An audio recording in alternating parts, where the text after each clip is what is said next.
everything about cornea. So cornea 10 supplied by trigeminal nerve, ophthalmic branch, nasociliary nerve, corneal reflex or blink reflex, afferent nerve, fifth nerve, efferent nerve, seventh nerve, fifth nerve associated with neurotrophic keratitis caused by herpes, that is metaherpetic keratitis, whereas seventh nerve associated with neuroparalytic keratitis.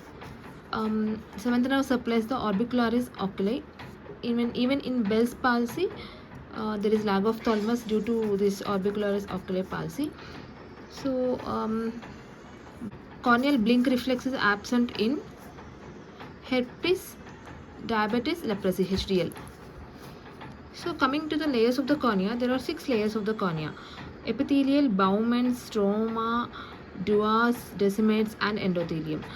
Epithelial layer is a non-keratinized stratified squamous epithelium with outer squamous epithelium layer consisting of microvilli that holds the tear film.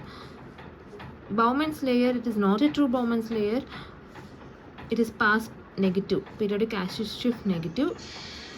And stroma is acellular type 1 collagen, keratin sulfate, abundance of type 1 collagen and keratin sulfate.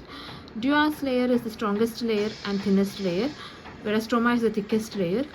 And the Descemet's membrane, it has the power of regeneration. Endothelial cells will be continuously regenerating this Descemet's layer. The peripheral most part of the Descemet's layer is called Schwalbe's line.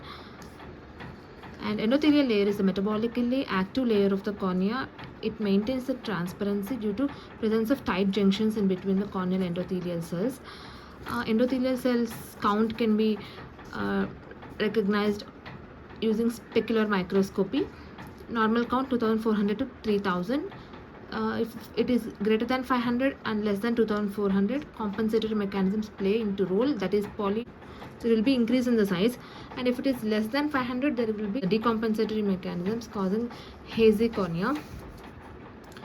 So this is all about the nerve supply of the cornea, and this is about the nerve supply of the cornea on the 6 layers of the cornea.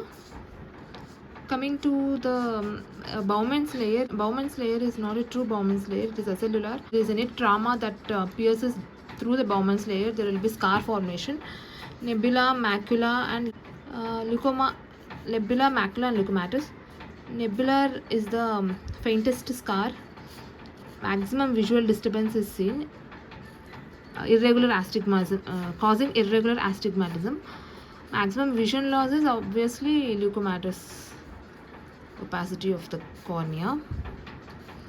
Coming to the next important aspect of the cornea, pachymetry.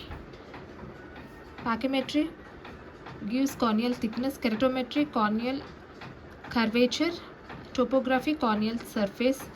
Placido disc. Using topography can be identified through Placido disc or Pentacam, Schwimplag images. And then coming to the most important aspect of the cornea, that is corneal ulcer. It is abrasion plus keratitis. The base of the corneal ulcer identified by fluorescent dye, whereas the margins are identified by rose Bengal stain. Fluorescent stain and rose Bengal stain, these two are the stains, one for base and one for the margin. So causes of the corneal ulcer: ulcerative keratitis. Corneal keratitis is maybe ulcerative or non-ulcerative. Ulcerative includes infections or trophic or idiopathic infections like bacterial, viral, fungal, and protozoal. And also syphilitic. Congenital syphilis causes interstitial keratitis, that is only involves the stroma. Bacterial includes the most common bacterial keratitis in India is pneumococcus. Pneumococcus ulcer with anterior hypopyon, that is pus formation in between the cornea and iris. It is mobile and sterile, whereas fungal corneal ulcer, it is a differentiating feature for bacterial and fungal corneal ulcer. Bacterial and fungal hypopyon. In bacterial hypopyon, the hypopyon is sterile and mobile, whereas it is sterile and immobile in case of fungal. The most common cause of fungal corneal keratitis is aspergillus. So aspergillus causes feathery corneal ulcer with Wesley's ring and satellite lesions.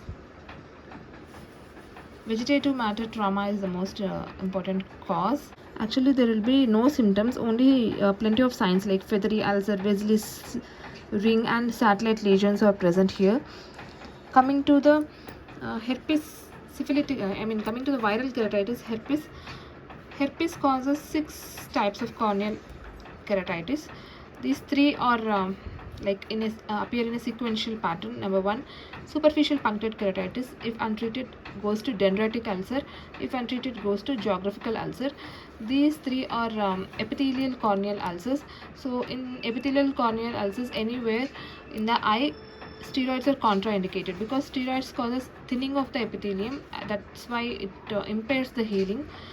So next, necrotizing keratitis, that involves the stroma. Disciform keratitis, that involves the endothelium.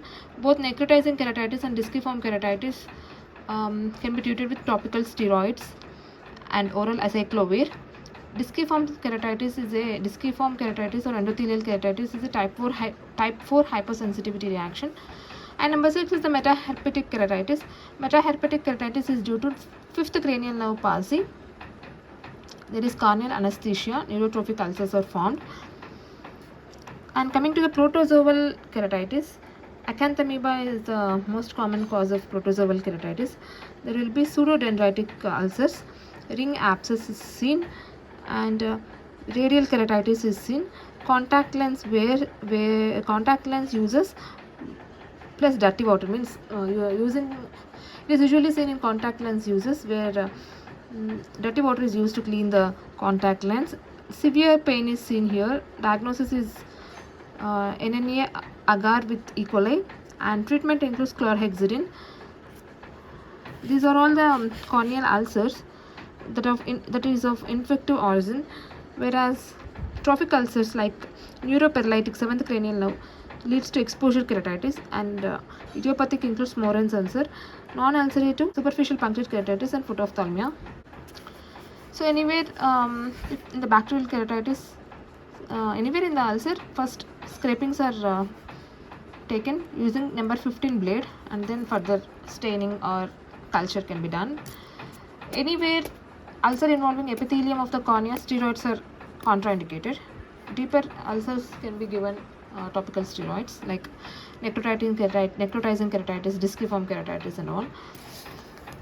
Coming to other corneal pathologies, corneal dystrophy. Corneal dystrophy is a opacifying disorder, non-infectious, progressive, bilateral, first to second decade, autosomal dominant. Epithelial corneal dystrophy, most common overall corneal dystrophy is Cogan's.